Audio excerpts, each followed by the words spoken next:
जम्मू काश्मीरमधील पहलगाममध्ये दहशतवादी करण्यात आला. आज दुपारच्या सुमारास काही पर्यटकांना नाव आणि धर्म विचारून त्यांच्यावर बेछूट गोळीबार करण्यात आला. विविध सूत्रांनी दिलेल्या माहितीनुसार 27 जणांचा मृत्यू झाला आहे, तर अनेक जण जखमी आहेत.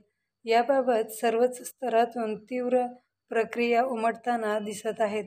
याच दरम्यान महाराष्ट्राचे उपमुख्यमंत्री एकनाथ शिंदे यांनी महत्त्वाची माहिती दिली. मराठी पर्यटक प्रगती जगदाळे हिच्या वडिलांना आणि काकांना धर्म आणि नाव विचारून डोळ्यात देखत गोळ्या घालण्यात आल्या, असे एकनाथ शिंदे यांनी सांगितले.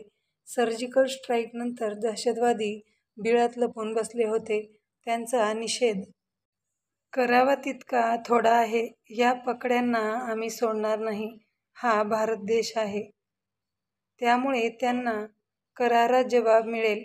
भारताचे मुख्यमंत्री आणि गृहमंत्री पाकड्यांना सोडणार नाहीत.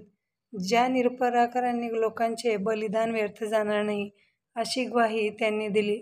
महाराष्ट्रातील पर्यटकांच्या या घटनेचा समावेश आहे. मी प्रगती जगदाळे या मुलीशी बोललो. तिने सांगितले की तिच्या वडिलांना आणि काकांना नाव विचारून गोळ्या घालण्यात आल्या. अशा प्रकारचा भ्याड हल्ला करण्यात आलाय. ते सर्व पर्यटक घाबरलेल्या अवस्थेत होते. मी त्यांना धीर दिला आणि सांगितले की गृहमंत्री स्वतः तिथे दाखल होत आहेत. मी स्वतः काश्मीरचे नायब राज्यपाल आणि इतर संबंधितांशी बोललो आहे. तिथल्या सर्व लोकांना अपेक्षित मदत मिळेल. लवकरच या पर्यटकांना राज्यात आणण्याची व्यवस्था अधिकारी नेमला गेलेला आहे. संपर्कासाठी नंबर जारी केला. मुलीशी आम्ही संपर्कात आहोत, असे एकनाथ शिंदे यांनी सांगितलं. सध्या जखमींना रुग्णालयात दाखल करण्यात आले आहे. त्यांच्यावर उपचार सुरू आहेत. हा हल्ला करणाऱ्यांना सोडणार नाही. धर्म आणि नाव विचारून केलेला हा हल्ला आहे. हा भारत देशावर केलेला हल्ला आहे.